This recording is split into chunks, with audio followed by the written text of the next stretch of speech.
Buenas tardes, clase. Retomamos lo que es el diagnóstico kinésico, es decir, la segunda parte donde vamos a ver específicamente lo que es la clasificación de las CIF. Para hablar de la clasificación de las CIF, vamos a tener que referirnos a lo que son los elementos, y estos elementos van a ser en cuestión del funcionamiento y la discapacidad propia que nos va a dar cada tipo de elemento de lo que es toda esta parte del funcionamiento. Cuando hablamos de funciones y estructuras corporales, nos van a dar el término de deficiencia. Cuando hablamos de actividad, nos va a dar la limitación. Y por último, cuando hablamos de participación, pues nos va a dar otro término que se llama la restricción. Para entender bien estos términos que usamos ya en el diagnóstico kinésico, tenemos que ir uno por uno a explicar perfectamente. Cuando hablamos de deficiencia, es la primera categoría, nos referimos a los problemas en las funciones o estructuras corporales. Fíjense, ya estamos hablando de funciones y estructuras, pese a que nuestro referente era estructuras, pero sobre todo acá vamos a relacionar tanto funciones como estructuras corporales, tales como una desviación significativa o una pérdida.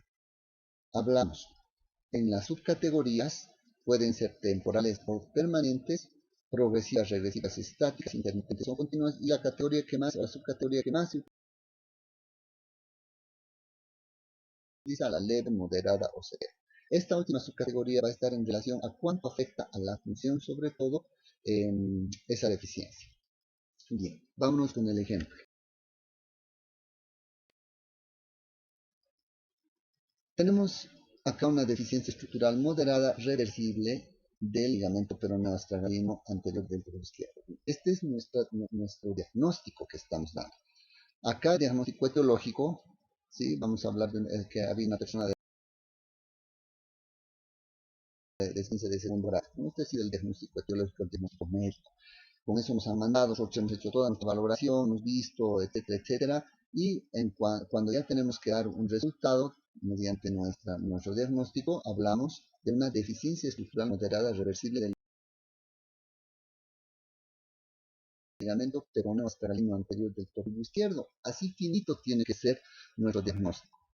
Y entonces estamos hablando ya de la estructura, ¿sí? Y aquí tal vez nos falta la parte funcional, porque obviamente si tenemos esta deficiencia es casi seguro que esta va a ser una deficiencia estructural y funcional, ¿no? Entonces de toda esta estructura. Bien. Acá tenemos ya un ejemplo de deficiencia funcional, ¿no? Entonces aquí hay una persona con reemplazo total de cadera derecha de hace 2 meses de evolución sin dolor, dificultad para desplazarse en terrenos irregulares por debilidad acentuada en la cadera. Ese es nuestro caso y cómo nosotros vamos a clasificar, es decir, cómo vamos a diagnosticar. Aquí hay una deficiencia funcional moderada. ¿Y por qué ya no es estructural? Porque ya no hay la cadera. Estamos hablando de un reemplazo total de cadera. Sí, pero hay una deficiencia funcional, es decir, la función está afectada. Es una deficiencia funcional moderada de la cadera derecha por debilidad de los músculos periarticulares y los flexores extensores de los rotadores de tronco. Ya, entonces vean cómo se va a afectar, digamos, todas las estructuras, pero sobre todo relacionado en este caso con la función. Pueden ser deficiencias estructurales y funcionales. Deficiencias estructurales y funcionales, pero puede haber deficiencias funcionales solas. Cuando hablamos de la limitación, vamos a ver que en esta categoría son las dificultades que un individuo puede tener en el desempeño y realización de actividades. Esto estamos hablando de las actividades que provoca en ese segmento que estamos viendo. Ya no es solamente esa pequeña estructura o esa estructura tan finita que habíamos visto, sino ya es el contexto mismo, es decir, puede ser un miembro superior, puede ser un miembro inferior, puede ser el tronco, puede ser toda la cabeza, etcétera, etcétera. Entonces acá tenemos un ejemplo, es una limitación moderada en la capacidad para levantar y transportar cargas con el miembro superior izquierdo. Aquí hay una persona con artritis, diagnóstico etiológico, pero acá ya es nuestro diagnóstico específico. Vamos a ver la misma persona con reemplazo total de cadera, derecha de 2 meses de evolución sin dolor, dificultad para desplazarse en terrenos irregulares por debilidad acentuada en la cadera y tronco. Vamos a hablar que de una ligera limitación en la capacidad para caminar distancias cortas. Aquí falta un término, debería ser ligera limitación del miembro inferior derecho, izquierdo, en este caso derecho, en ligera limitación del miembro inferior derecho, en la capacidad para caminar distancias cortas, irregulares y para algunas tareas domésticas que impliquen desplazamientos. Fíjense, entonces es la limitación en la actividad. Entonces no es la limitación describiendo otra vez los movimientos que están alterados, por ejemplo, limitación de la flexión, extensión, rotación, que sé yo. No, es la actividad en general. Y estamos hablando aquí de un segmento ya más grande. Por último, tenemos la restricción, que son los problemas que un individuo puede experimentar al involucrarse en situaciones vitales. Acá está suponiendo la parte social, específicamente cómo el individuo, el sujeto, el usuario, se relaciona con la parte social. Por ejemplo, una persona con hemiplegia, ¿sí?, puede dar una restricción en la participación de utilización de un transporte público. Fíjense. Así de fino tiene que ser esto. Entonces, no es solamente restricción laboral, no sé, generalmente cuando hablan de restricción solamente piensan que es la parte laboral, pero no. Fíjense que está relacionado con la sociedad, puede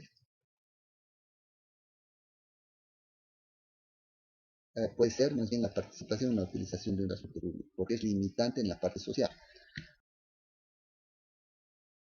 La misma persona con reemplazo total de cadera nos puede dar una restricción moderada en el desempeño y realización para caminar largas distancias en terrenos irregulares. Entonces, esto ya está suponiendo ya un handicap en cuanto a lo que la persona va a hacer para relacionarse socialmente. Ella no puede realizar caminatas largas para hacer sus actividades sociales. Por eso está aquí también como restricción. Antes de acabar, quiero más que todo decirles que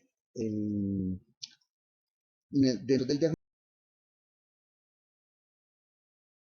pueden estar implicadas las tres categorías, es decir, puede haber deficiencias, puede haber limitaciones y puede haber también la restricción, ¿sí? Pero también puede estar solamente la deficiencia, que puede ser estructural o funcional, puede ir también acompañada con la funcional, pero puede ser sola también. La restricción no siempre está, pero si es que nos limita en la parte social, sí se tiene que colocar.